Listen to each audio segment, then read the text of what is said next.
नमस्कार। Excelsior news के आज के एपिसोड में आप सबका स्वागत है। जम्मू व कश्मीर हिंदुस्तान का एक ऐसा सूबा है जहाँ पे कुदरती सरमाया बहुत खूब है। यहाँ एक पानी जो है इसकी कोई किल्लत नहीं है। पानी के बिना जहाँ ज़िंदगी संभव नहीं, वहीं पानी के बिना किसी हद तक पावर जनरेशन भी नहीं हो सकती। पर इतना बड़ा सरमाया होने के बावजूद जम्मू व कश्मीर में पावर की किल्लत है। इसकी कई वजूहत है। सरकार का मानना है कि पावर जनरेशन पे सही तवज्जो नहीं देगी, और दूसरी बड़ी बात है कि पावर रिफॉर्म्स को लेकर सही उसे नज़रअंदाज किया गया। जहाँ तक पावर रिफॉर्म्स की बात है तो मौजूदा सरकार का ये मानना है कि इस रिफॉर्म्स के तहत स्मार्ट मीटर्स लगवाना एक मैंडेटरी होगा अगर रिफॉर्म्स को आगे पहुँचाना है। जहाँ तक स्मार्ट मीटर्स की बात है तो इसके लेकर न सिर्फ जम्मू सूबे में बल्कि कश्मीर में भी काफ़ी एहतजाज हुए। सरकार का कहना है कि अगर बिजली लेनी है तो इन मीटर्स को लगाना ही होगा। ये एक इशू बहुत गरमाया हुआ है। इन सब पे बात करने के लिए आज हमारे बीच मौजूद है principal secretary power development department H Rajesh Prasad साहब। आपका सर बहुत बहुत स्वागत है। थैंक यू सो मच, बहुत बहुत धन्यवाद। सर, आप तो भली भांति परिचित हैं, आपको मालूम ही है कि स्मार्ट मीटर्स को लेकर जम्मू कश्मीर में किस तरह से बवाल हुआ है। अब आप हमारे सामीन्स को और ऑडियंस को ये पहले बताइए कि why smart meters are mandatory, जो आपने प्रेस कॉन्फ्रेंस में पहले कहा था। सबसे पहले मैं इसको क्लैरिफाई करना चाहता हूँ। स्मार्ट मीटर सिर्फ एक अपने जो पावर कंजम्पशन जो है उसको मेज़र करने का इंस्ट्रूमेंट है।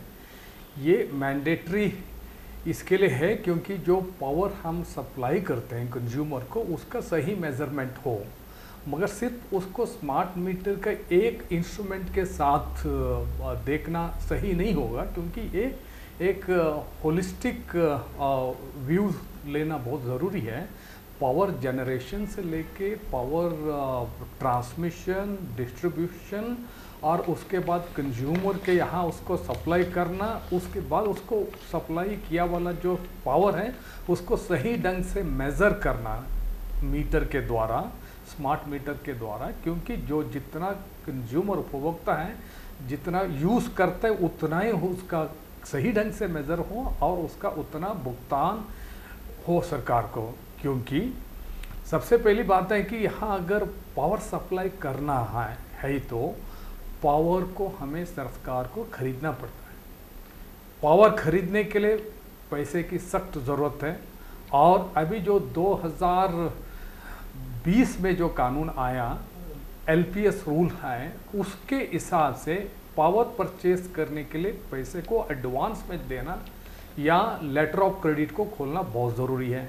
अगर हम पैसे एडवांस में नहीं देंगे, लेटर ऑफ क्रेडिट खोल के उसको अरेंजमेंट नहीं करेंगे, तब जो जनरेटर्स हैं, पावर जनरेटर्स हैं, चाहे सेंट्रल जनरेटर्स हो दूसरे अन्य जनरेटर्स हो, वो पावर सप्लाई नहीं करेंगे। पावर सप्लाई नहीं करेंगे तो यहाँ ब्लैकआउट हो जाएगा।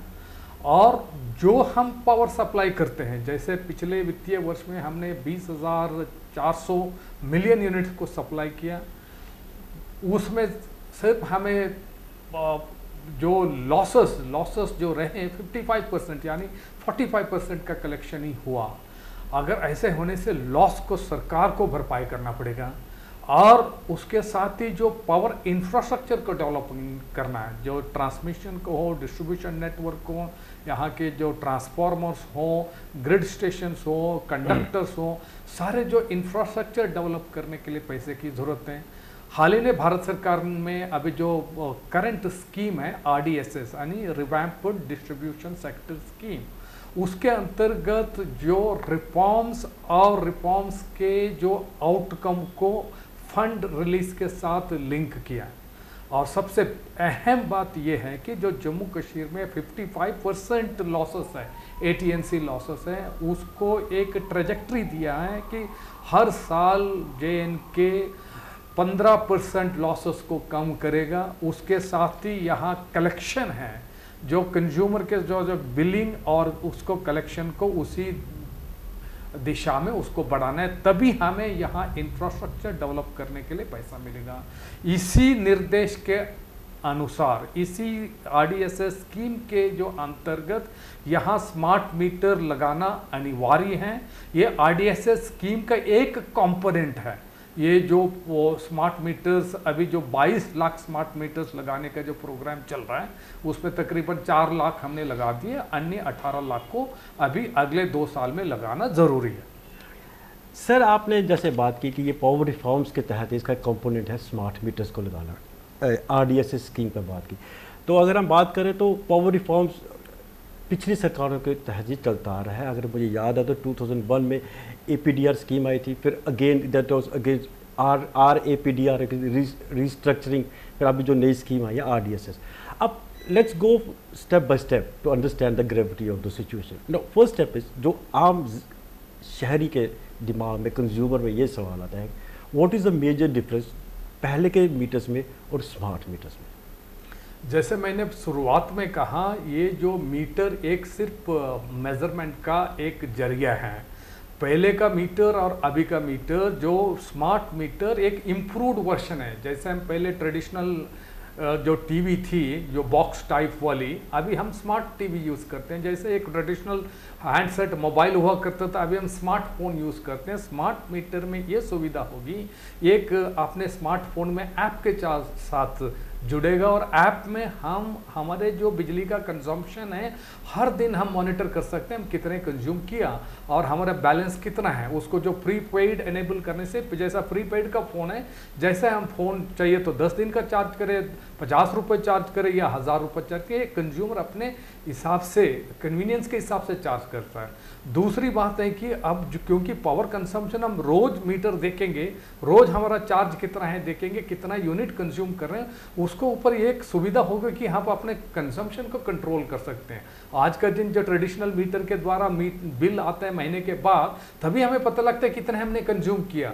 चाहे अगर हम इसको अगर डेली मिलने से हो सकता है कि हम उसको जुडिशियसली कंज्यूम करें। और दूसरा पहलू है कि स्मार्ट मीटर के द्वारा time of the day tariff, यानी एक ऐसे नियम अभी ऑलरेडी भारत सरकार ने लागू करने का निर्णय लिया है अगले साल से, और उसके बाद वो इवेंचुअली पूरे देश में और जम्मू कश्मीर में भी लागू होगा। यानी हम कंजम्पशन को दिन का अलग अलग टाइम पीरियड में कर सकते हैं, क्योंकि पीक आवर्स में ज़्यादा रेट होगा, नॉन पीक आवर्स में कम रेट होगा। हम घर में उसको, हमारे जो कंजम्पशन है, चाहे वॉशिंग मशीन यूज़ करना या जो फ्रेश यूज़ करना या मिक्सी यूज़ करना और कोई भी अप्लायंसेस है, उसको नॉन पीक आवर्स में करके हम हमारा बिजली का बचत कर सकते हैं। जो स्मार्ट मीटर में और दूसरी सुविधा है कि जो लॉसेस हो रहे हैं, आज के दिन जो लॉसेस हो रहे हैं वो घटेंगे, क्योंकि हम स्मार्ट मीटर प्रोग्राम के साथ ही एक इंसुलेटेड कंडक्टर्स, हमारे जो यहाँ जो कंडक्टर्स हैं उसके द्वारा काफ़ी लोग इलीगली उसको टैप करते हैं हुकिंग करके, वो सारा इसमें सारा मतलब अवॉइड हो जाएगा। हम उसको सारा उसको ख़त्म करना चाहते हैं, क्योंकि हमारा मकसद यही है यहाँ जम्मू कश्मीर में सबसे पहले अच्छी बिजली की सप्लाई हो, रिलायबल अफोर्डेबल पावर, कम दाम पे और मॉडरेट रेट पर हो, और दूसरी बात यहाँ के लॉसेस कम हो। जब यहाँ लॉसेस, पिलपरेज कम होगा, सब वो उपभोक्ता अपना बिल भरेंगे, तभी हम बिजली को खरीद सकते हैं और कम दाम पर खरीद सकते हैं, और उसके बाद अच्छे कम दाम पर हम बिजली सुविधा से। यहाँ जम्मू कश्मीर की जनता कोई भी नहीं चाहेगा कि यहाँ बिजली उपलब्ध ना हो, यहाँ ब्लैकआउट हो और लोड शेडिंग हो, इंडस्ट्रियल डेवलपमेंट के लिए बिजली ना हो, टूरिज्म डेवलपमेंट के लिए यहाँ होटल चलाने के लिए, अन्य चीज़ों कमर्शियल स्टफ चलन बिजली ना हो, कोई भी जनरेटर चला के ना बिजनेस हो सकता है, ना टूरिज्म डेवलप हो सकता है, ना इंडस्ट्री चल सकती है। उस वजह से यहाँ रेगुलर पावर 24/7 पावर सप्लाई की सख्त ज़रूरत है। उसके लिए हमने पर्याप्त मात्रा में पावर परचेज एग्रीमेंट साइन किए हैं और पावर प्रोक्योरमेंट की तैयारी की है, मगर पावर खरीदने के लिए पैसा, जो पावर हम सप्लाई करते हैं उपभोक्ता से कलेक्ट करके ही उसको लेना होगा। अन्य राज्य हम कंपेयर करेंगे तो जैसे केरला, कर्नाटका, मध्य प्रदेश में AT&C लॉसेस 7-8% है। हमारे यहाँ देश में सबसे ज़्यादा यानी 55% लॉसेस हैं, उसको कम करना सख्त ज़रूर है। उतना ही नहीं, अगर इलेक्ट्रिसिटी टैरिफ हम देखते हैं, हमारा यहाँ जो इलेक्ट्रिसिटी चार्जेस हैं देश में ही सबसे लोवेस्ट में है। हम यहाँ BPL को ₹1.25 में देते हैं, 200 यूनिट तक मात्र ₹2 लेते हैं। 400 यूनिट तक मात्र 3 रुपए लेते हैं, 400 से ज़्यादा 3 रुपए 80 पैसे लेते हैं। अगर हम उसको तुलना करते हैं कि पंजाब से, दिल्ली से, महाराष्ट्र से तुलना करते हैं, हमारी रेट तकरीबन आधी है। तो मैं यही कहना चाहता हूँ, हम लोवेस्ट रेट पर दे रहे हैं। बीपीएल कैटेगरी जो लोअर इकोनॉमिक स्ट्रैटा को हम सब्सिडी दे रहे हैं। और अगर पावर सप्लाई के सिचुएशन को अच्छा करना है, 24/7 करना है इवेंचुअली, और हमारे लॉसेस को कम करने, जनता को अच्छी सुविधा देनी, अफोर्डेबल रेट देने के लिए हमें पावर सेक्टर की चौतरफा यानी कॉम्प्रहेंसिव रिफॉर्म्स जरूरी है।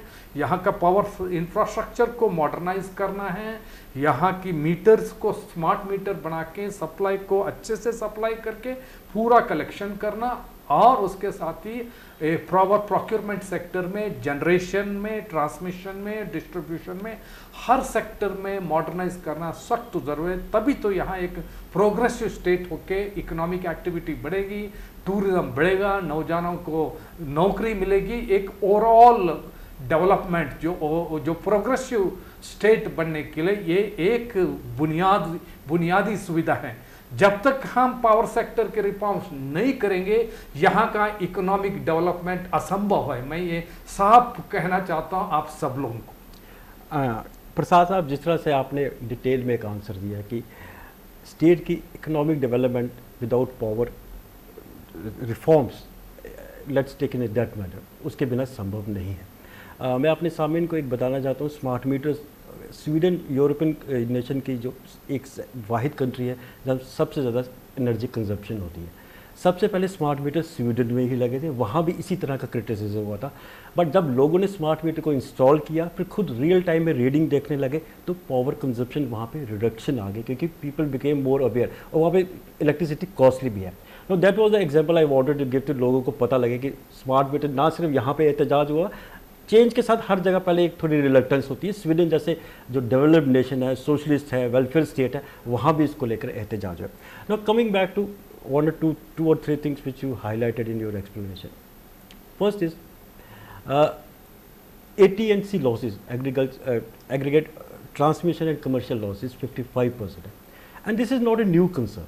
जो जहाँ तक मुझे 20 साल से ज़्यादा जर्नलिज्म करते हो गया है, this has been a concern for quite long time. पहले 48 था, फिर 50 के करीब ही रहे. So what is the basic reason for such huge losses? First, क्योंकि JNK number 1 state है, and secondly, what steps are being taken to lower these losses? Absolutely. एक तो AT&C losses JNK में 55% है, ये देश में सबसे ज़्यादा है, highest AT&C losses in the whole country. जैसे मैंने पहले भी बताया, कर्नाटका और केरला, मध्य प्रदेश, महाराष्ट्र जैसे स्टेट में AT&C losses बिलो 10%, 5-6%, 8% के करीब रेंज में है। हमारे यहाँ लॉसेस इतने ज़्यादा होने के लिए बहुत ज़्यादा रीजंस हैं। सबसे पहला रीज़न है कि अबाउट 50% यहाँ कंज्यूमर मीटरिंग अभी तक नहीं हुए हैं। कुछ फ्लैट मीटर में लोड जो जितना सैंक्शन है वो भी पूरा रिकॉर्डेड नहीं है, उसके वजह से कलेक्शन ठीक से नहीं होती है। पहली बात है कि बिलिंग ही नहीं होती है, क्योंकि बिल इशू करने के लिए वहाँ मीटर ही नहीं है। 50% मीटर ना होना सबसे अहम और महत्व का सब बड़ा रीज़न है। उस वजह से हमारी AT&C लॉसेस 55% तक हैं। उसके साथ ही यहाँ का जो पावर इंफ्रास्ट्रक्चर है, चाहे वो ट्रांसमिशन में हो, सब ट्रांसमिशन में हो और डिस्ट्रीब्यूशन सेक्टर में हो, यहाँ के जो डिस्ट्रीब्यूशन ट्रांसफार्मर्स है, ग्रिड स्टेशन से, यहाँ काफ़ी पहले इंफ्रास्ट्रक्चर बना था। हाल ही में पिछले 3-4 साल में काफ़ी उसके जो कैपेसिटी है बढ़ाई गई है, 50% से ज़्यादा बढ़ाई गई है। मैसिव इंफ्रास्ट्रक्चर को हमने किया है, इन्वेस्टमेंट भी किया है, मगर पूरा जो पिछले इतने सालों में जो आउटडेटेड जो टेक्नोलॉजी यूज़ हो रही है, जो आउटडेटेड यहाँ के जो इंफ्रास्ट्रक्चर हैं, उसको मॉडर्नाइज करना ज़रूरी है। उसी के अंतर्गत पहले भी ये जो IPDS है, DDU-JJY, अन्य स्कीम भी इम्प्लीमेंट हुए थे। Prime minister development special package में यहाँ तकरीबन 4,500 करोड़ का इन्वेस्टमेंट पिछले कई सालों में हुआ है, पिछले 2015 के बाद हुआ है, और वो कार्यक्रम अभी भी चल रहा है। ये RDSS revamp distribution sector scheme में 12,000 करोड़ रुपए का यहाँ का इंफ्रास्ट्रक्चर को मॉडर्नाइज करने के लिए सैंक्शन हुआ है। उसमें पहले किस्त में, पहले जो फेज में 5,000 करोड़ रुपए का सैंक्शन हुआ, वो पैसा लॉस रिडक्शन वर्क में आरडीएसएस स्कीम का गाइडलाइंस के हिसाब से ये स्कीम सारे देश के लिए लागू है, सारे स्टेट के लिए लागू है। पहले लॉसेस को कम करना सख्त जरूर है। उसके लिए यहाँ जो इंसुलेटेड कंडक्टर्स को लगाने के लिए, स्मार्ट मीटर्स को लगाने के लिए, उसके साथ ही ये जो वो यहाँ के दूसरे जो डिस्ट्रीब्यूशन ट्रांसफार्मर्स है, ग्रिड स्टेशन है, उसको मॉडर्नाइज करने के लिए और यहाँ इंफॉर्मेशन टेक्नोलॉजी का जो एप्लीकेशंस को लागू करने के लिए ये पैसा जारू है। जब हम ये 5,000 करोड़ रुपए को सही ढंग से खर्चा करेंगे और रिफॉर्म्स करेंगे, उतना ही नहीं, हर साल उसका लेखा चौका होगा, हर साल टारगेट्स हो गए। रिफॉर्म्स का आउटकम लिंक्ड है, जितना आउटकम होगा जो पैरामीटर्स है उसको अचीव करने से अगले साल की किस्त हमें मिलेगी। तब तक हम ये रिफॉर्म्स नहीं करेंगे, अगले साल के पैसे की किस्त नहीं आएगी। उसके साथ ही जो 5,000 से जो 12,000 बने, अगले 7,000 करोड़ का सेकेंड फेज है, तभी वो भी सैंक्शन नहीं हुआ। अभी का आज का दिन में, अभी इस टाइम में यहाँ रिफॉर्म्स जो पहले आईपीडीएस में या डीडीयू जेजेवाई स्कीमें हो, अन्य स्कीमें या PMDP prime minister development package में ये था कि आप कैपेक्स के लिए पैसा दे दिया सरकार ने और यहाँ रिफॉर्म्स हमने किए, मगर उसके साथ ये आउटकम उसके साथ लिंक्ड नहीं था। आरडीएसएस स्कीम में आउटकम इसके साथ लिंक्ड है। हर साल प्रोग्रेस जरूरी है, लॉस को रिड्यूस करना, मॉडर्नाइज करना और बिलिंग करना, बिल को पूरा कलेक्शन करना, यहाँ की कंज्यूमर को सर्विस को इंक्रीज करना, लोड शेडिंग को डाउन करना, कम करना और कंज्यूमर की जो सर्विसेज है 24/7 पावर सप्लाई के ऊपर उस दिशा में बढ़ना, ये सारा जो रिजल्ट इवैल्यूएशन फ्रेमवर्क में पैरामीटर्स हैं, हर साल उसका आकलन होगा। जहां हम उसमें प्रोग्रेस करेंगे तभी हमें पैसे की भारत सरकार के रिफॉर्म्स के लिए किस्त मिलेगा। यानी रिफॉर्म्स करना यहाँ एक मतलब यहाँ एक अनिवार्य है, उसके बिना यहाँ सेक्टर के पावर सेक्टर के रिफॉर्म आगे बढ़ नहीं सकता।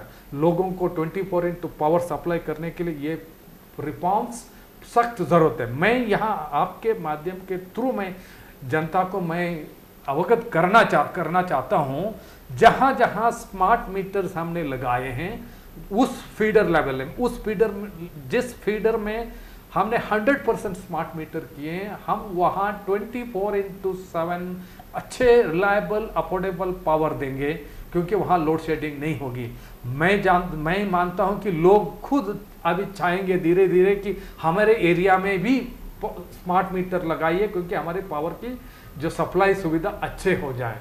तो यही हमारा मकसद है कि लोगों को पावर सप्लाई, हमने देश में सबसे नीचे हमने रेट रखा है, पावर का जो रेट रखा है, हम उसको अभी कॉम्प्लीमेंट करना चाहते हैं कि 24/2 पावर सप्लाई देके, मगर कंज्यूमर को पैसा अपने कंजम्पशन के हिसाब से पूरा देना पड़ेगा।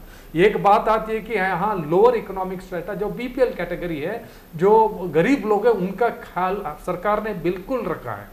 बीपीएल के लिए हमने ₹1.25 का रेट देते हैं और 200 यूनिट तक सिर्फ 1 यूनिट के लिए बहुत कम, चाहे पावर परचेस का कॉस्ट ₹5 से ज़्यादा है जो सरकार को खरीदने के लिए पड़ता है, मगर जब हम लोअर इकोनॉमिक स्ट्रेटा की बीपीएल कैटेगरी को, गरीब लोगों को पावर सप्लाई करते हैं 200 यूनिट तक, मात्र ₹2 हम लेते हैं, ₹3 की तकरीबन सब्सिडी में चले जाते हैं। हमने जो अफोर्डेबिलिटी को, जैसे मैंने पहले कहा, देश में ही सबसे कम रेटों में है JNK।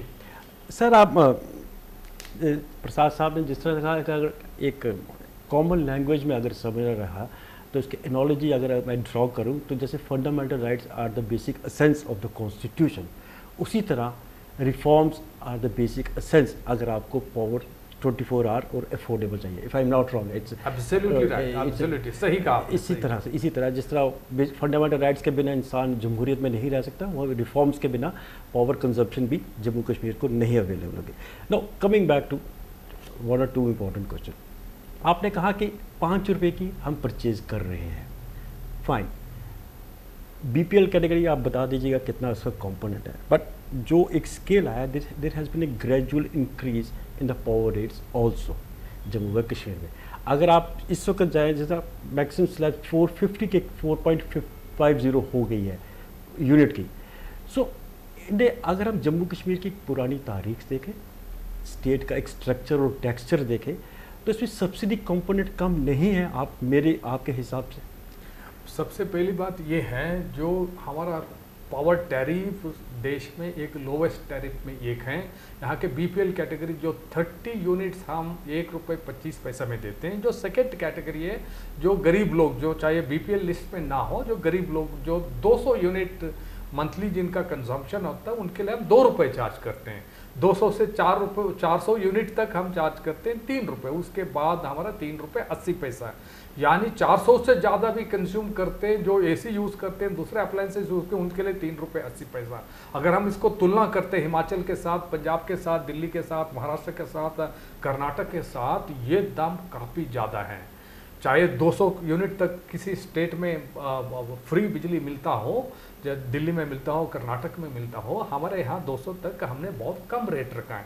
मगर जो दूसरा जो स्लैब है, जहाँ जो 400 से ज़्यादा जो यूनिट है, वहाँ तो ₹7 ₹8 तक दूसरे स्टेट में है। हमारा तो ₹3.5 ₹3.80 में है, वन ऑफ द लोवेस्ट है ये। तो यहाँ की जो रेट की जो हम बात करेंगे, 2016 के बाद 2022 तक कोई रेट इंक्रीज नहीं होता। सिर्फ 2022 में हमने 8% की बढ़ोतरी की है, और सिर्फ 8% की। पिछले 6-7 साल में सिर्फ 8% बढ़ना, इसका मतलब है कि जो 16 में जो प्राइस लेवल जो है, जो कंज्यूमर प्राइस इंडेक्स हम देखेंगे, तकरीबन 30% बढ़ चुका है। एक्चुअली हमारे 2016 में जो रेट था, जितना हम कलेक्ट करते थे, 2022 में 8% बढ़ाया।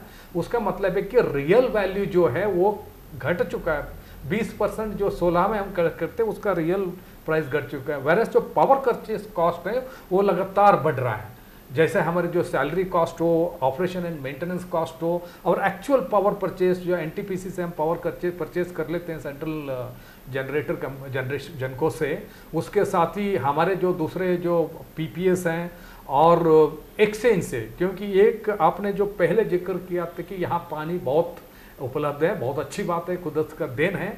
मगर पानी से सिर्फ बिजली बनने से हमारे यहाँ की जो ज़रूरत पूरा नहीं होती, क्योंकि हमारा यहाँ जो लीन सीजन विंटर में पानी बहुत कम होता है। इतना कम होता है कि जनरेशन 2/3 यानी 100 में 67% खत्म हो जाता है, नहीं हो पाता है। सिर्फ 33% ही बच जाता है। हम पावर खरीदना पड़ता है एक्सचेंज से।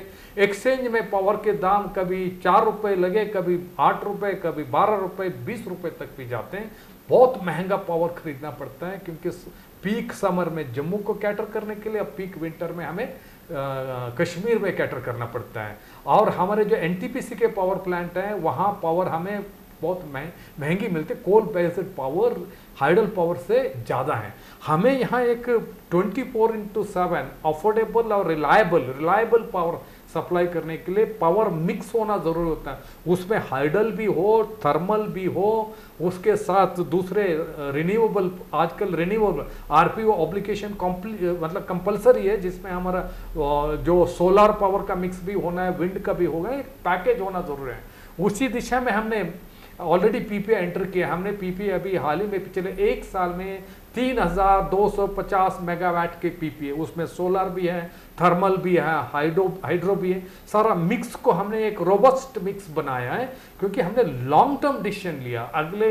अगले 25 साल का जो पीरियड को हमने रखते हुए, अगले 25 साल का यहाँ का डोमेस्टिक सेक्टर में, कमर्शियल सेक्टर में, यहाँ का टूरिज्म डेवलपमेंट, यहाँ का इंडस्ट्रियलाइजेशन को नज़र में रखते हुए, हमने लॉन्ग टर्म पर्सपेक्टिव को नज़र में रखते हुए हमने डिसीजन ले लिया है, पीपीएस को एंटर किया है। और यहाँ के इंफ्रास्ट्रक्चर के लिए पीएमडीपी में तकरीबन 4,500 करोड़ की यहाँ इन्वेस्टमेंट हुई। पहले आईपीडीएस में इन्वेस्टमेंट हो चुका है, डीडीयू जेजे में हुआ, सौभाग्य में हो चुका है, अभी आरडीएसएस में 12,000 करोड़ रुपए में 5,000 ऑलरेडी सैंक्शन हो चुका है।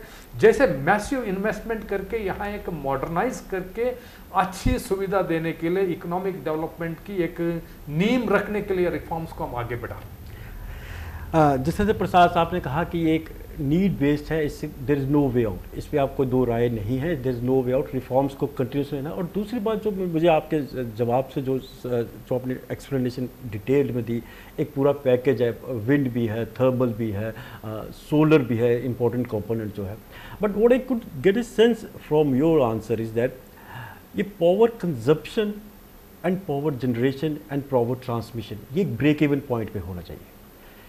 सो अगर इसमें से सरकार का जो कंपोनेंट भी रहेगा that will not be so huge जिस तरह से पहले कभी होता रहा था। मतलब अगर आपको कोई चीज़ बाजार से लेनी है तो you have to pay for it, this is the essence of the reforms.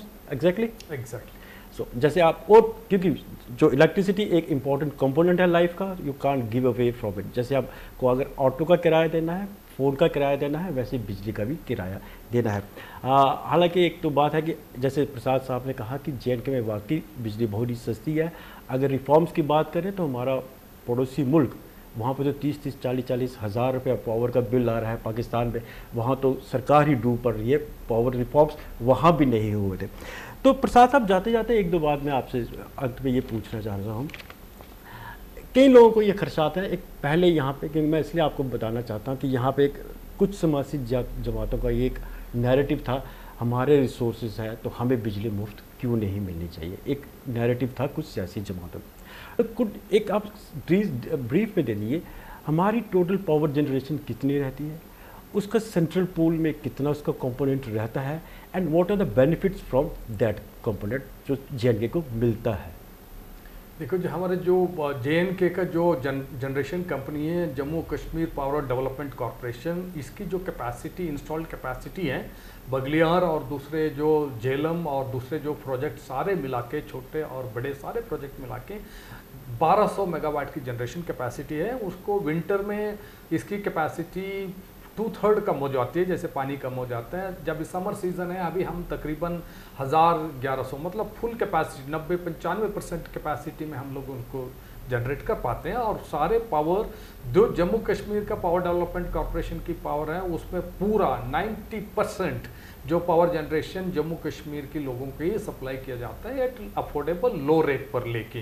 क्योंकि पहली बात है कि जो दूसरे जो NSPC चलाते हैं, NSPC के साथ हमारे जितने PPA पहले से हैं, और उसके साथ जहां JNK के प्रोजेक्ट में 13% जो फ्री पावर मिलता है, वो भी JNK को यहाँ को जो पावर अफोर्डेबल मतलब जो कम रेट पर दाम में सप्लाई करने के लिए यूज़ होता है। जहाँ हम NTPC से जो थर्मल पावर खरीदते हैं, जब हम न्यूक्लियर पावर खरीदते हैं, उसके लिए हमें हायर रेट देनी पड़ती है, और जब एक्सचेंज से खरीदते हैं उसको हायर रेट देनी पड़ती है। JNK के जो नैरेटिव जो आपने जो कहा कि यहाँ का फ्री पावर यहाँ क्यों नहीं दे सकते हैं, पहली बात है कि पावर जनरेट करने के लिए यहाँ हाइड्रो प्रोजेक्ट लगा के उसको जनरेट करने के लिए इन्वेस्टमेंट की ज़रूरत है। जहाँ बगलियार का प्रोजेक्ट हमने डेवलप किया, हमने बैंकों से, पावर फाइनेंस कॉर्पोरेशन से लोन लेके किया, उसको लोन को किस्ती भी भरनी है, मगर सरकार का मकसद बिल्कुल ना पहले ना अब या फ्यूचर में होगा कि उसमें प्रॉफिट कमाने, मुनाफा कमाने का बिल्कुल ही नहीं है। जितना हमने कॉस्ट जो पावर परचेज करने के लिए हम यूज़ करते हैं, उतना हम कंज्यूमर से रिकवर नहीं कर रहे हैं। पहली बात है कि 55% लॉसेस हो रहा है, उतना ही नहीं, हम उसके ऊपर सरकार सब्सिडी भी दे रही है। सरकारी जो लोअर इकोनॉमिक स्ट्रेटा के BPL के लोग, गरीब लोगों को सब्सिडाइज्ड पावर सरकार अपने बजटरी सपोर्ट दे रहे हैं। पिछले कई सालों में इतने लॉसेस बढ़े हैं, उस वजह से 31,000 करोड़ रुपए का लोन सरकार ने पावर फाइनेंस कॉर्पोरेशन से और REC से लिया। अब वो इतना बकाया है, इतना बकाया 31,000 करोड़ का पावर लॉसेस को लोन में कन्वर्ट करके सरकार ने अभी उसको मैनेज फिलहाल किया है, मगर लोन को भरना ज़रूरी है। और लोन हम नहीं उठा सकते, और लोन भरपाई करने की क्षमता सरकार में नहीं है।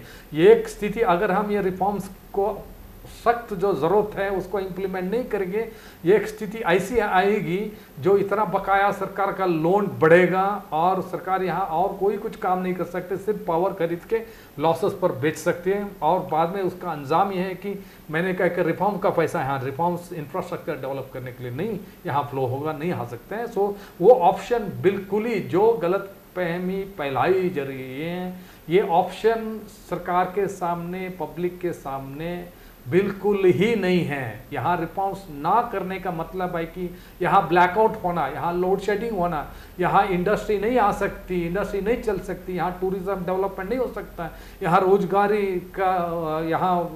तैयार नहीं हो सकता है।